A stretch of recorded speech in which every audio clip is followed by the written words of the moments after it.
Okay, problem solved. I think you can hear us now. Okay, let's start again from the beginning. Okay, nice.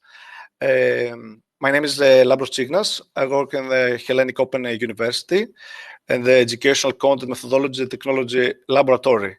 And I'm here to talk about quality assurance strategies in distance education.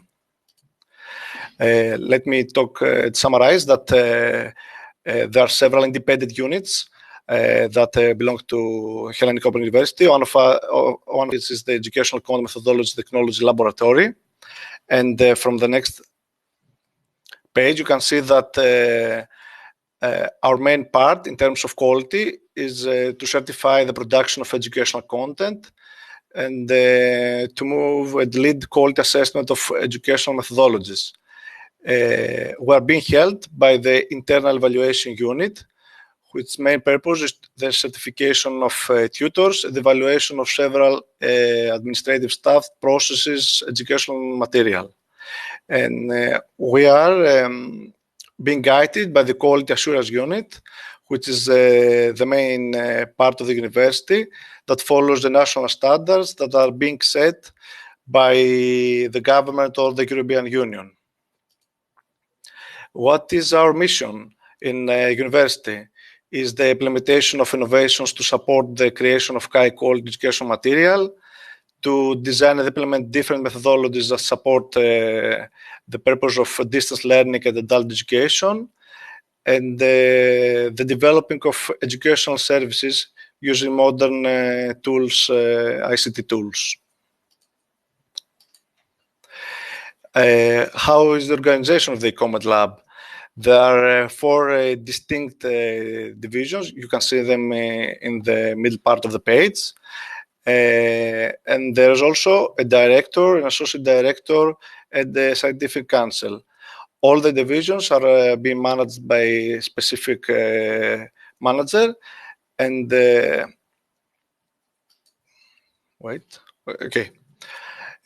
what are our activities? We're trying to help the creation of printed material and digital material. This includes several services about the development, the digitization, the updating, the author support, the development guidelines, and the tool guides. This help the whole structure of the university in terms of informal learning, MOOC and short learning programs, or formal learning, university studies and MSc programs.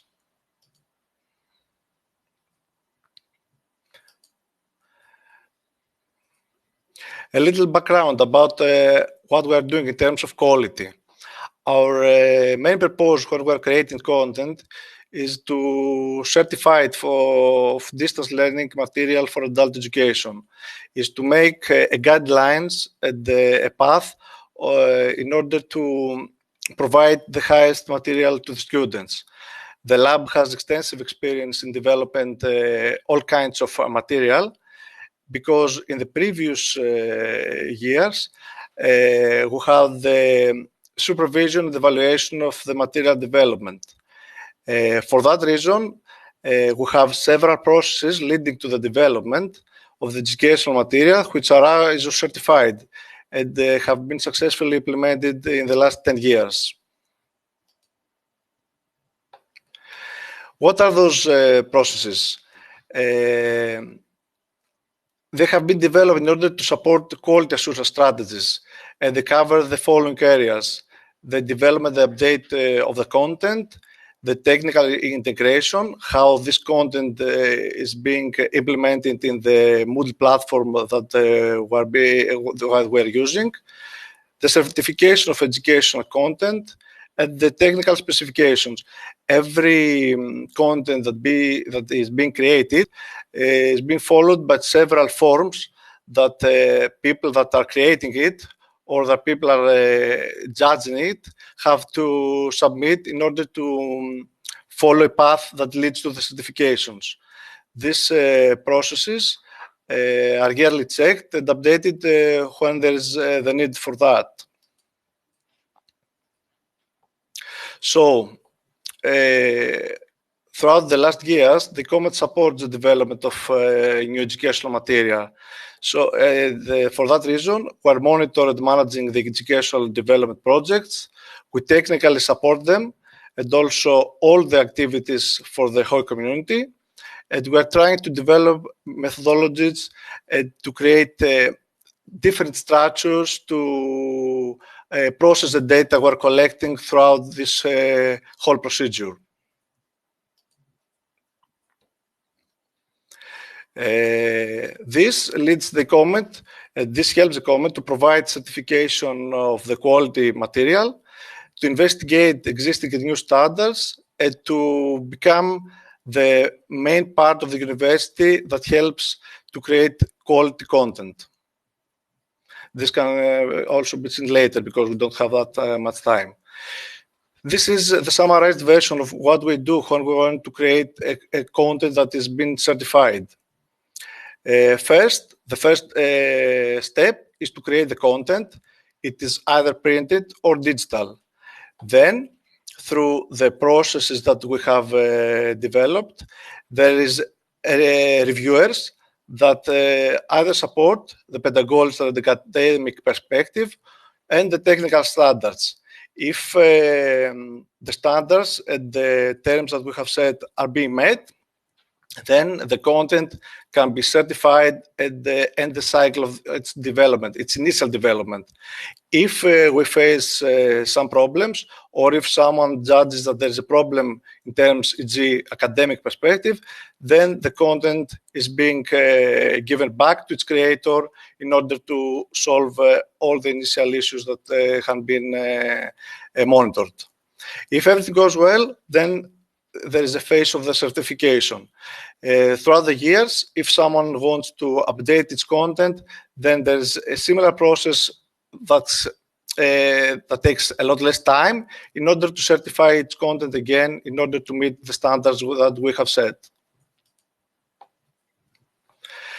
So, in terms of what we are using to support the whole certification strategy, is that we have created several content templates. There are templates that the creator fills. If, for example, he has to create a textbook, there are several fields to submit. And then we have some forms for other scientific staff to check if they meet the criteria and the standards that we have set. And these were being uploaded in an informatics systems that we have set in order to monitor the whole procedure. What happened in the last 3 years is a clear change of perspective, because in the last years, the Moodle was being used as a platform to serve files or content. It was not being used as an educational tool. So it was being decided to make a step to move to adopt digital-only education by changing a lot of things that were being created. An analysis has been conducted. The terms like educational environment, tutor, students, and the educational material that is being needed were checked in order to create new requirements for authoring, managing, and distributing digital education content. We have introduced new technologies in the last 3 years. You can see them in the presentation. First, the digital interactive material. We provided the material that motivated the student to participate. We created teleconferences because we did use them until 1916. That gave the opportunity to broaden the base of the students that could enter university, students that were in distant places, you are in the whole place of Greece. Also, we introduced new pedagogical and technical educational solutions and new methods to support the students throughout the whole educational procedure. What we analyzed also is that the student should know the path of his studies. There was a lot of problems in order for the students in the past years to understand what they had to do. We made the path clearer, so each student knows exactly what to do, why he's doing it, when to do it, how to do it, and if he did it right. That helped us a lot in terms of being able to evaluate and monitor his progress. Also, after an analysis, it has been discovered that the educational materials is a major axis in the distant learning process, and we tried to emphasize and make the student participate in the whole experience. I mean, not only to have to study, but also to use the material in order to create or participate in several educational activities. This led us to take the decision to move to a collaborative development. There are 4 distinct teams that are part of the whole procedure to create the content, an academic supervision committee that set the goals of the new courses or modules to be developed, a academic design team that represent the scientific field and they are responsible for the development of the educational content. They are being held by the instructional design team. And in the final phase, we have the digital integration team that is responsible for the digitization of the material and the use of appropriate technological tools in order to present the material to the students. We're in the final phase of creating a new process. As I said before, we had several processes supporting the development of the content. So now we are in the final phase of building a process that supports the development of courses and modules. The process there is in Greek, but the main part is that we need several decisions about the course establishment, and then they are being followed by decisions about educational content. Then we set up the academic schedule. Then the content development starts in the area of the Comet lab. And the final phase involves to enter the content in the educational platform we are using today and to finalize the procedures in order to certify the development. What we're doing with educational material, it's not just books that you can find, but also PDF, online articles, videos. We're trying to enrich the content with several different ways. 90% the material is provided by the educational platform. The students are not getting something like it was happening in the previous years, that the university were sending them books. And also, as I said at the beginning, all the content can be an extract rather than the entire educational creation. We're taking small parts of many books. We started putting a lot of effort in making the platform we're using, as I said, this model, to be more appealing to the students. So we're starting entering videos, audio recordings, more content that is being interactive. We're using Lectora or the suite from Adobe that you can make applications that the user can interact. So as you can also see, we have created reflection questions, clone open type assignments. We're trying to implement the wikis throughout the whole educational process, to create educational games, to add the self-peer assessment, to encourage the students to participate in discussions.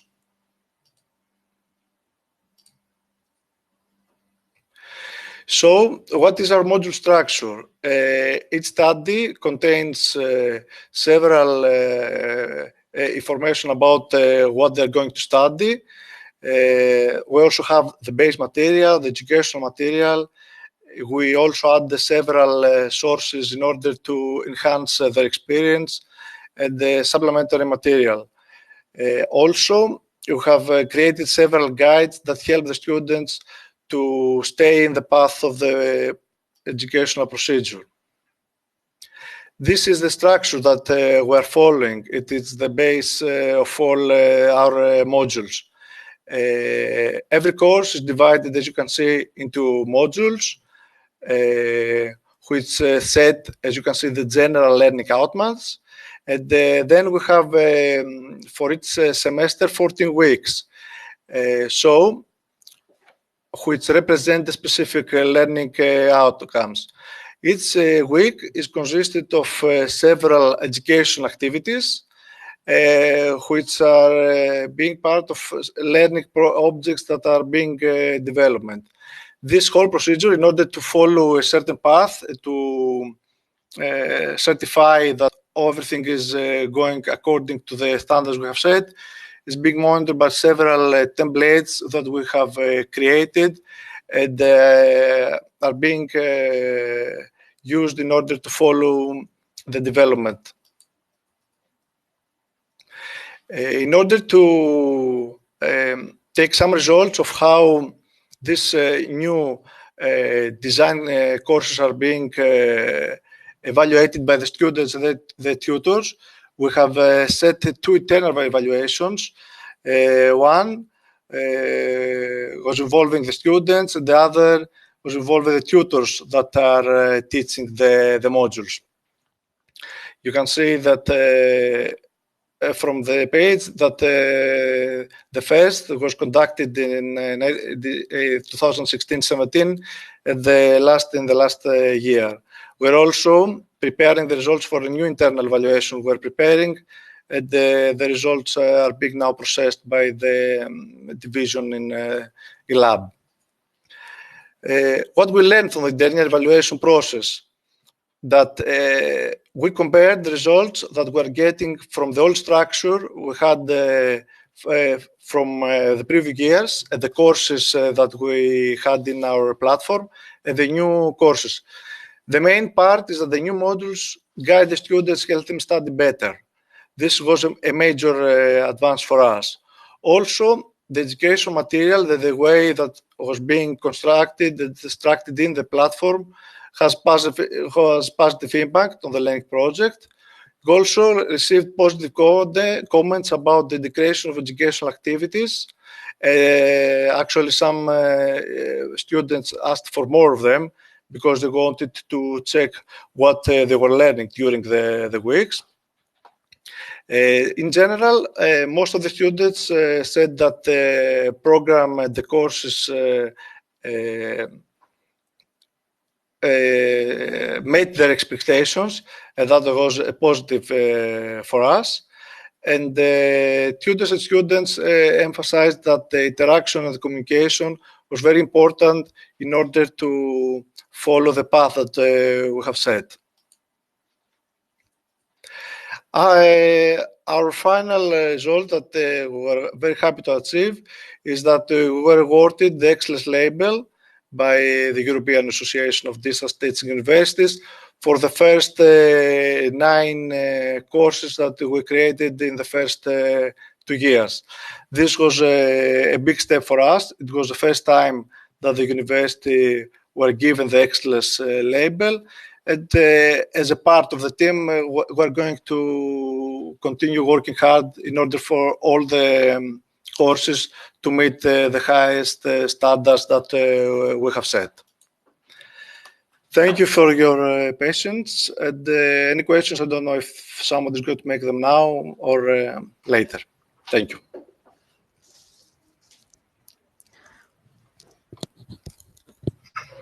Yes, thank you very much, Lampros, for your interesting presentation. And yeah, audience, you can type your questions in the chat if you have any questions, or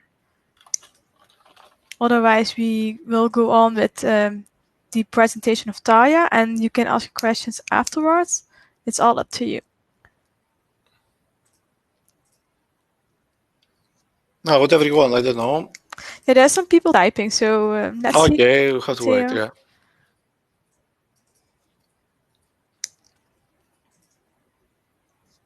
There's some questions. More details.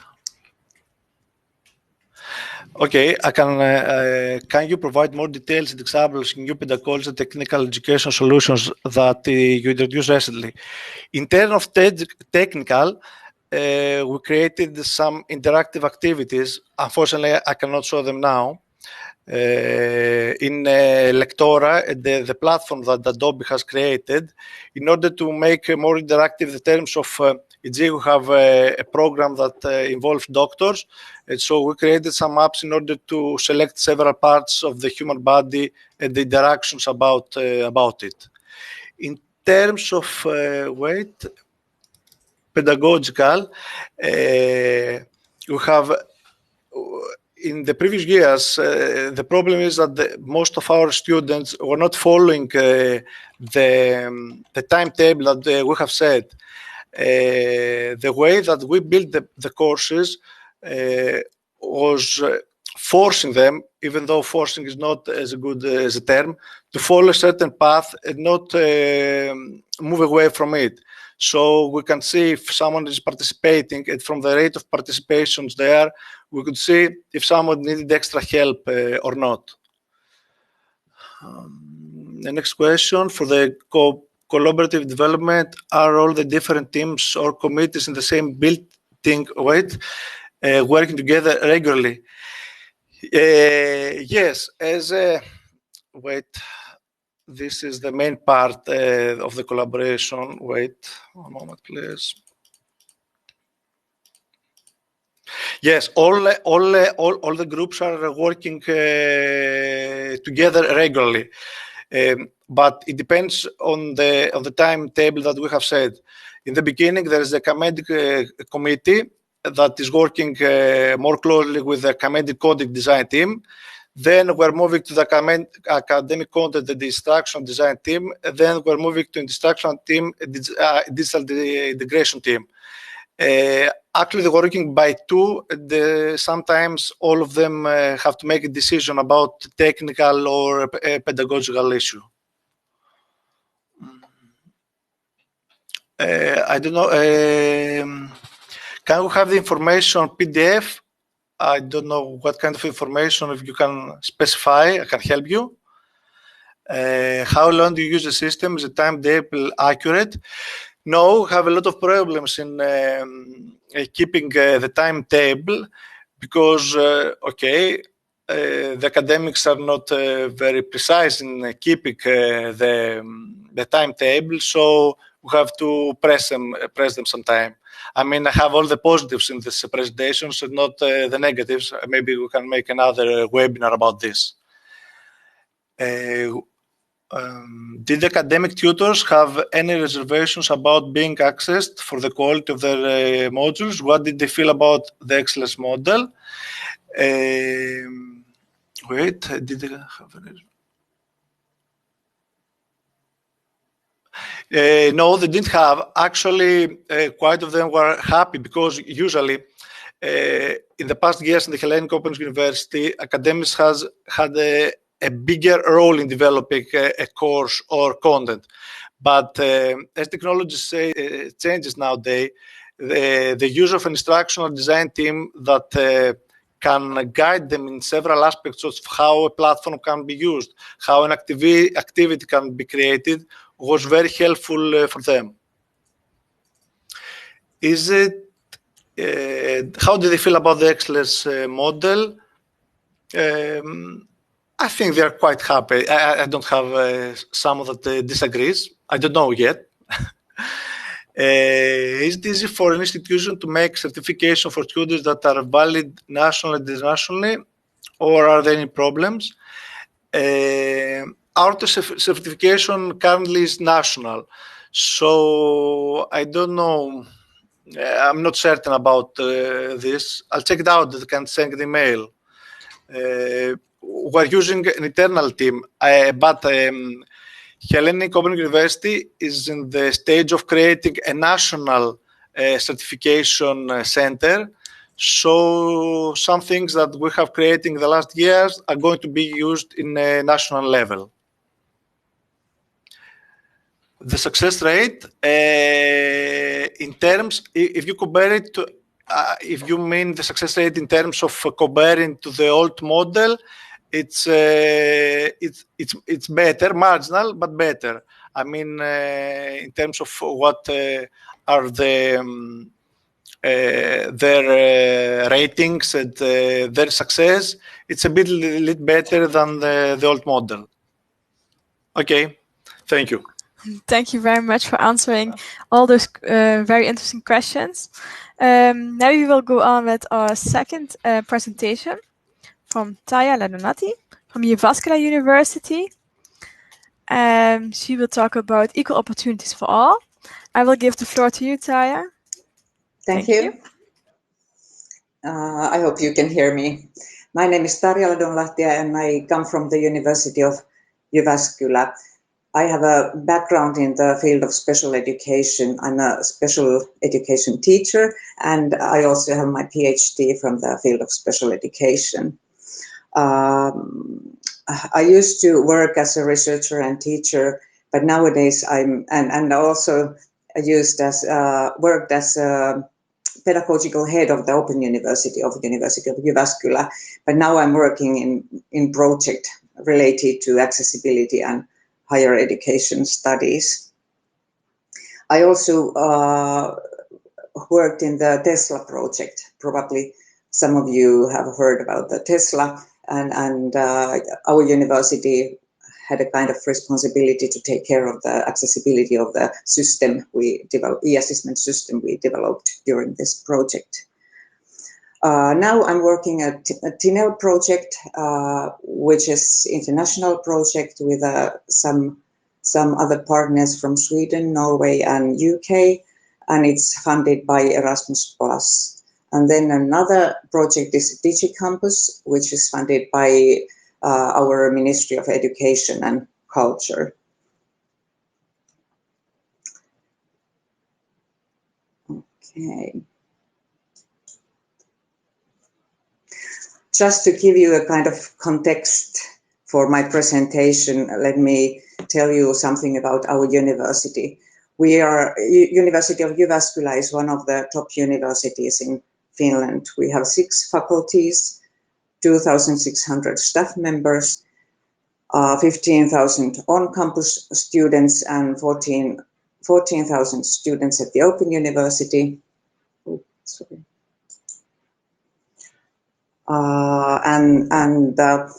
In our country, the Open University is always a part of the traditional university.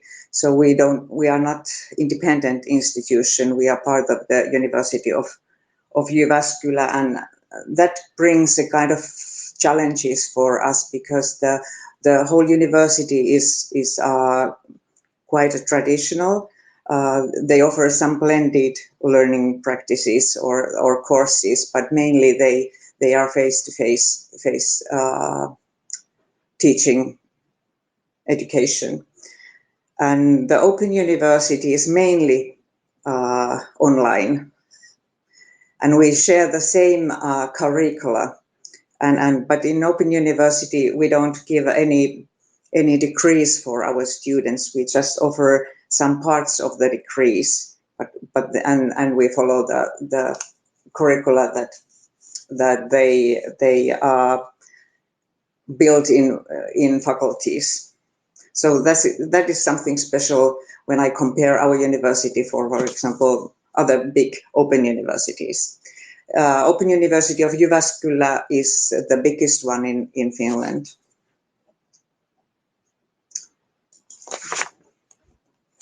So my topic is about accessibility, and I start.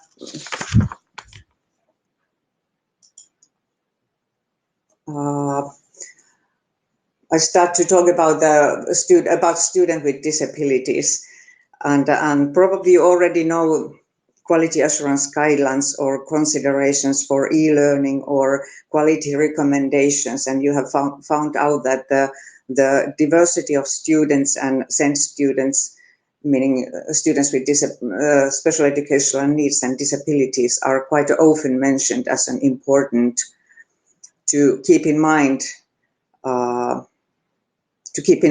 Yeah. According different studies, from 8 to 14% of higher education students have learning difficulties or some disease or disability that affects learning.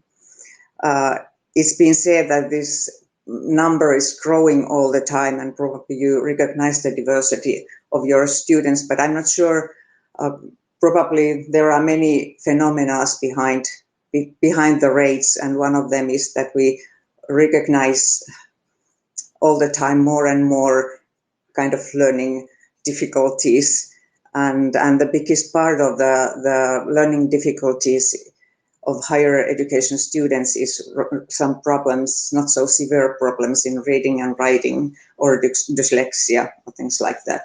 Another reason behind that phenomena is probably that all the time we know better how to support our students with disabilities during their educational career. I mean, during primary school and secondary school and so on. So that's one of the reasons why we meet these challenges all the time more and more in universities and as well. So, but when we are talking about the diversity, I would like to underline this that there is no such thing as an average learner. Usually we as a teacher have in mind the typical student or something like that, but I would like to underline this complex, how to say,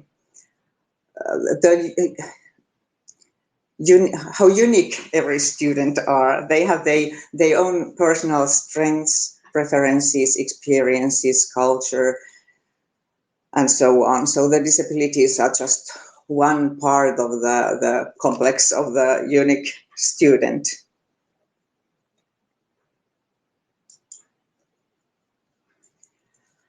When we are talking about accessibility, we have a common European legislation behind it. So taking care of the students with disabilities it's not only ethical or right thing to do or just a recommendation. It's something our legislations ask us to take care of. So we have this common legislation against, for example, the discrimination or promoting equality of all the students and so on. In terms of accessibility, I've been very lucky to have project partners from other countries like UK or Norway, where they have a different kind of legislation than we have in Finland. So the legislation is so much more tight. So we have had great opportunities to learn how to make studies more accessible. And you probably recognize the role of the national legislation. We all also have some institutional guidelines, recommendations, and practices we have to follow. And for example, in our university, the role of our institutional guidelines is very important. But so far, they are just recommendations or guidelines. It's not very often. We don't see so many good practices in practice. I mean, they are recommendations, but sometimes teachers even are not aware about those recommendations. They just have they regular ways to take care of their courses and so on.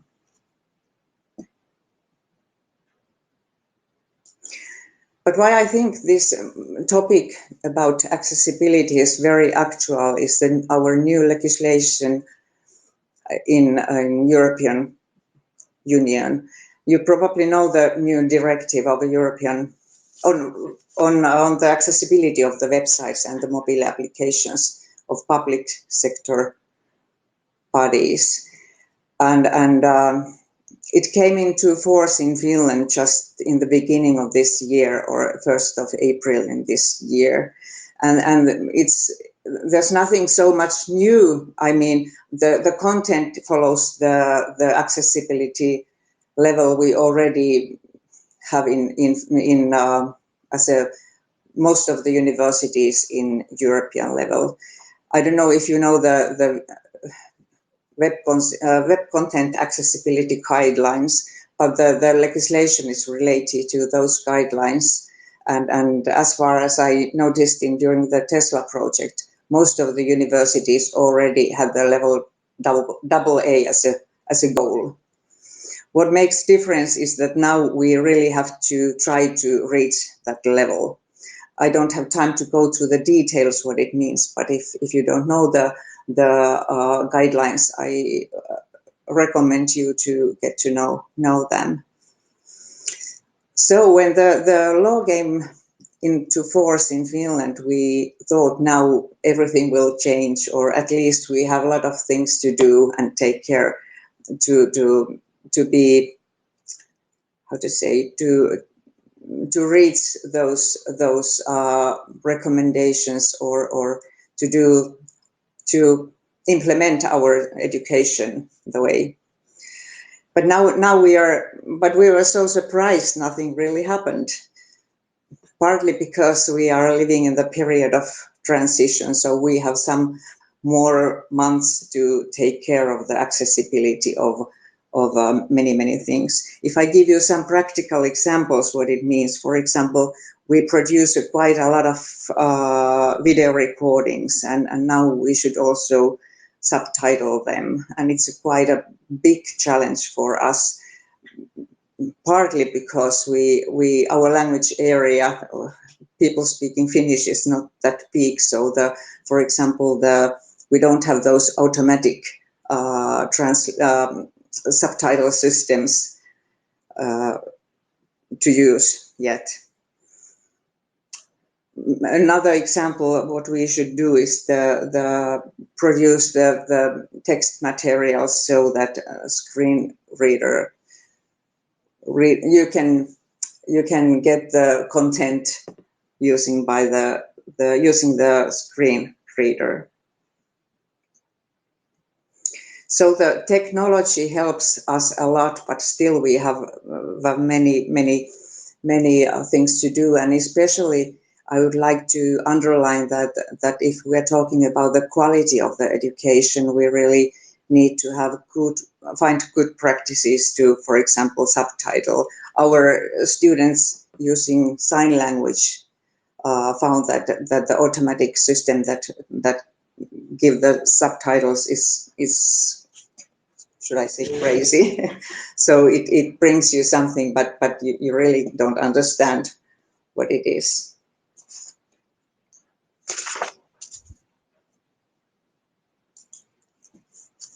So what we are doing in our projects in Finland right now, we are testing and developing accessible solutions for higher education institutions. We chose those solutions that most of the universities in higher education institutions use. For example, Moodle, SISU, exam. I could name maybe 10 or 15 systems that we share in Finland. So we are testing those systems and giving feedback for the developers how to make them more accessible. We test the systems using screen readers and many other facilities. We kind of built a kind of accessibility lab to do it in our university or in our unit, and we also had many students working with us. So this is something that DigiCampus is doing. And then we are looking and sharing good pedagogical practices, and this is mainly for TINEL project that is doing like that. We had a kind of call for the good pedagogical practices, and we found some quite, that was international call, and we found some quite interesting projects or teachers who had a kind of new and fresh ideas how to make the courses more accessible using digitalization and the support of digitalization. So you can find more about by following those links. Then we are educating our staff. I mean, staff in many and all higher education institutions in Finland. And mainly it means that to understand what they should do and why we should make the studies accessible. It's not very easy to, how to say, it's not very easy job to tell the staff that you should take care of these kind of things.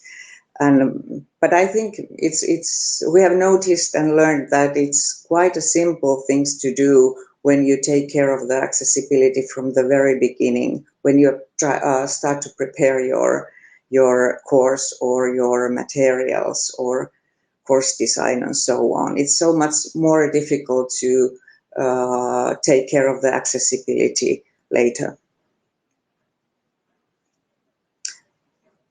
Okay.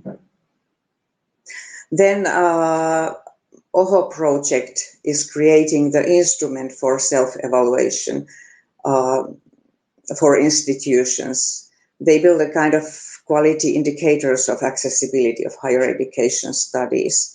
And my colleagues are working in this project. I'm not working in that area, and that work is almost done.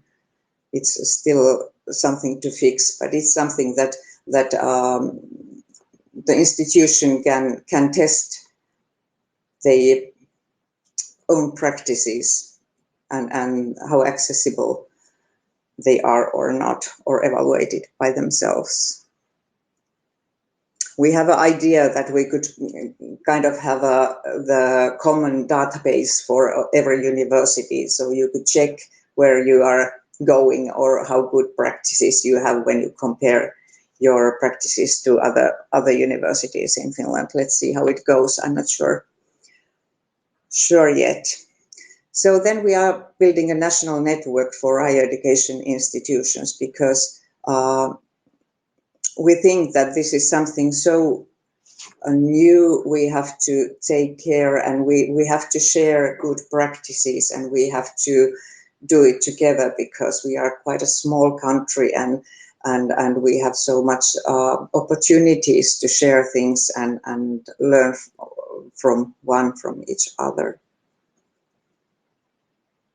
And then we are promoting the accessibility as a quality indicator at the national level of quality assurance, meaning FINEC. So we think that those are things we have to do, but somehow we are in a situation that those indicators or good practices are not recognized in our education systems.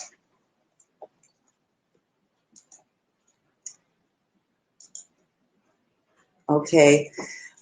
We used to have in our university one kind of accessibility coordinator or one accessibility specialist. But now we have recognized that we have so many agents in our institution that should be aware or take their responsibility to as a creator of accessible practices. And these are all the groups that we are educating in our university nowadays. So teachers are very important as a producing content. And as I already mentioned, we are part of the traditional universities and we follow the same curricula, which means that we have traditional lectures and we don't produce our own materials. We use articles, scientific articles and books, and they are And now we should try to find those ebooks or some other material that are accessible. And I think for example, PowerPoint, that every teacher, no matter if you are traditional, working in traditional course or online course, you probably use some PowerPoints. We are teaching for teachers how to create accessible PowerPoints, for example. Then we have digital services who are responsible for choosing and developing the systems. And I think it's very important to when we are choosing the system we use in our studies, it's very important to check that it about the accessible, how you say, solutions. It's very, very important part. Then faculties, they are organizing programs and curricula, and they should also recognize the elements that they should take care of.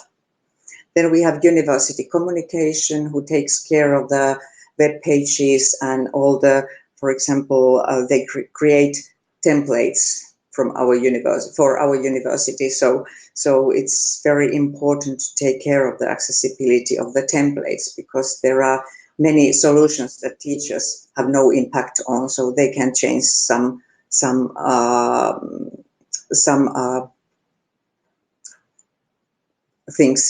things that are already in the template. They also are responsible for the information shared in the university, so staff and students, their role is very, very important. Then we have facility services that takes care of the built environment, and as you know, it's not so easy to separate online and the built environment, especially when we have those blended learning courses and solutions. And then there is a student support services who are organizing kind of administrative things around related to studies. And library, books and articles that we use as materials, and all the systems they use for example, when supporting studies.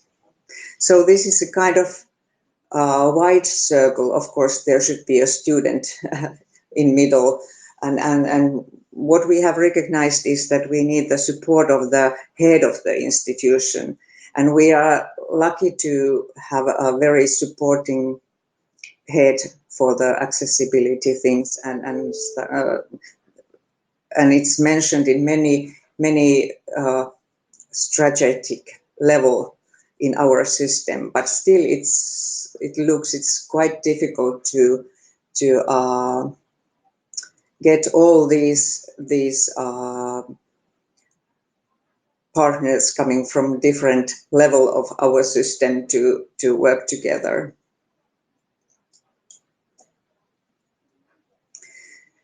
So we kind of collected the key issues from our perspective that are accessibility in terms of technology includes all data systems, all digital learning environments, office programs, institutional templates, ongoing accessibility checking and tests, which I think is very important, because we all the time have new updates and new systems and new technology supporting the accessibility.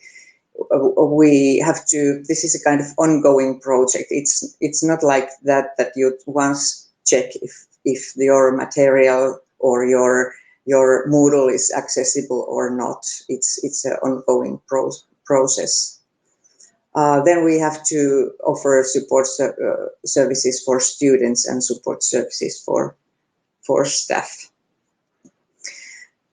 But even though it's very, how you say, more many-sided phenomena and the whole accessibility issue is something we have to do together. We have recognized that the main aspects are the technology related, and then we can't forget the pedagogy, because I think and some colleagues of mine also say that sometimes it's easier to solve those technological challenges than solve the pedagogical challenges. And I think we should change our thinking from thinking about average student to thinking about the whole diversity of students. Because keeping diversity in mind, it usually means good education for all. If we have a kind of wider perspective for our students, it's usually means that we are more flexible and we have more alternative way to study. So when we are talking about higher education, usually it's so that the goals are the same, and what we try to promote is the different ways to reach those goals. So it means that we have alternative materials, accessible learning materials, something to listen, something to read, so things like that. And then we have flexibility in assessment modes and study arrangements as well. Meaning, for example, offering exams, assignments, group work type, different timing schedules, so on. So, and I think this is something open universities already used to offer for their students. So, but finally, if we can't build our education following the universal design for learning or inclusive education as a framework, I think some individual arrangements are necessary, or I think they are necessary. They are always necessary for somebody. So just to remember that those individual arrangements are it's always students' responsibility to ask if they need some extra arrangements. And I think if we have a good design from the very beginning, there are not so many individual arrangements our students need.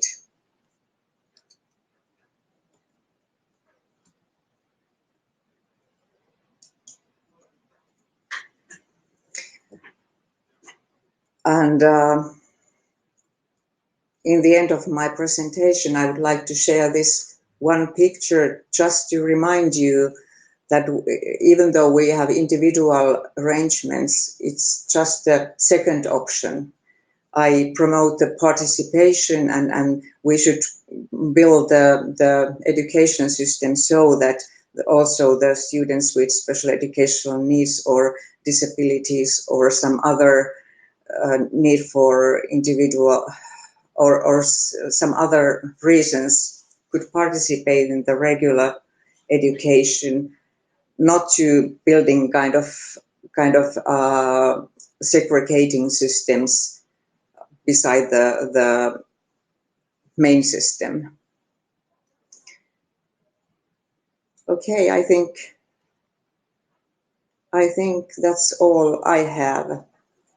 It was a kind of jump from the one theme to another, so I don't know, because I don't know you, so I don't know if my presentation made any sense to you, but I'm here. If you have some questions or comments, please feel free to share. Yes, thank you very much, Tarja, for your presentation. Hopefully there are some questions from the audience. I see some people typing.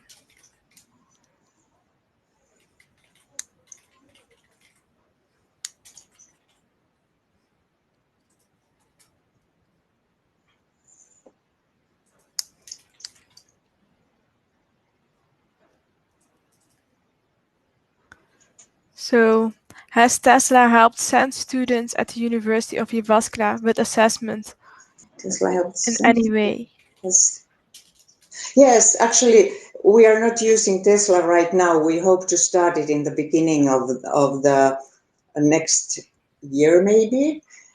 It helped, yes, but in Finnish system is interesting in the way that actually we already have those online exams, but we don't have that strong recognition. So I think it helped, especially with those subjects that are not allowed to have online exams nowadays. So let's see how it goes. I'm very looking forward to test and get some more feedback from that.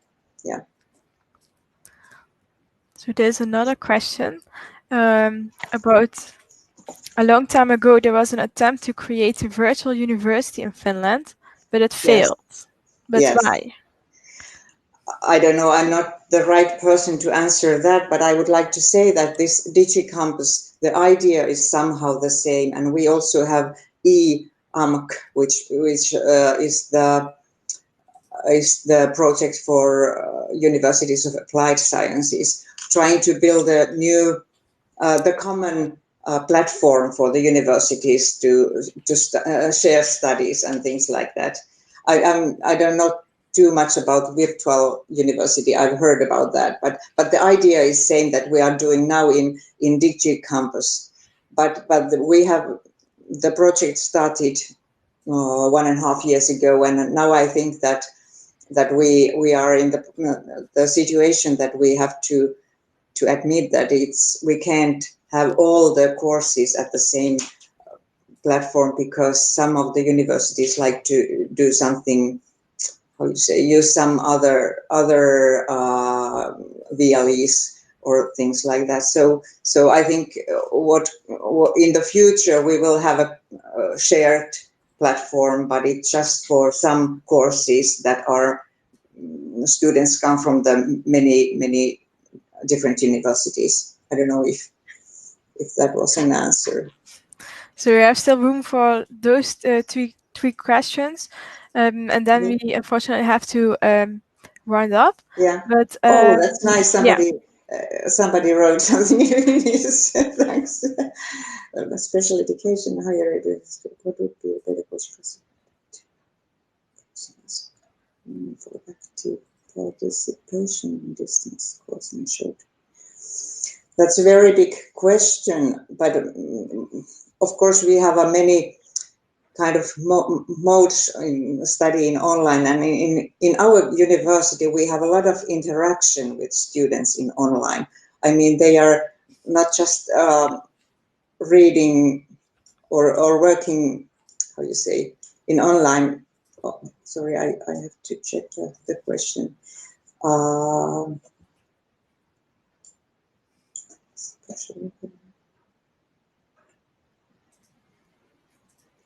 Active participation in distance.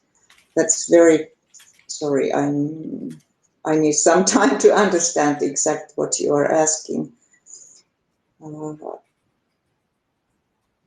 Pedagogical suggestions for adaptive personal learning for active participation in distance education courses. And do you mean how to participate in for example, we use Zoom or Adobe like this. So we should just make sure that the VLE is acceptable. And of course, there are many pedagogical, how you say, suggestions we can do. For example, sharing materials in advance, or many ways how we can help and support those students. This is so wide question. I'm not sure if I reached the focus of your question. So yeah, it's too short time to answer. How many people are currently working on the project? So it depends. If we are talking about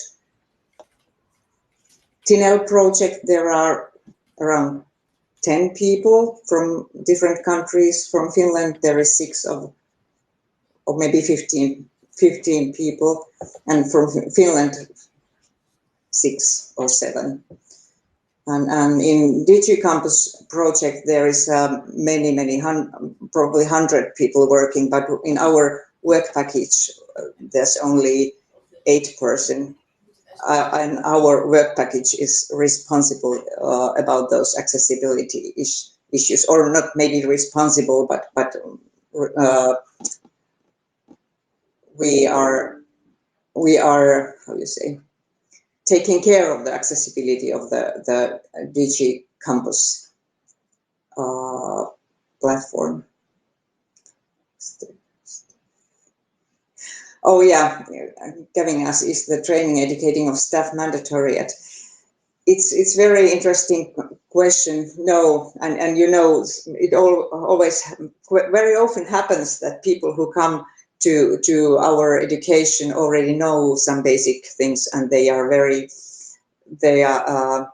how you say, interested in questions like that. They are very interested in developing themselves as a teacher.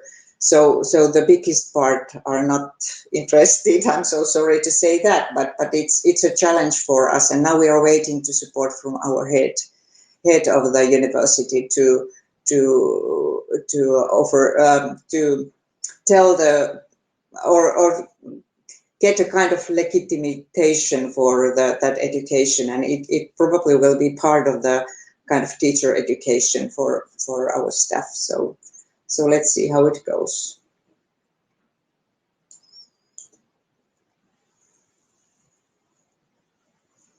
Yeah, okay, I think that's all.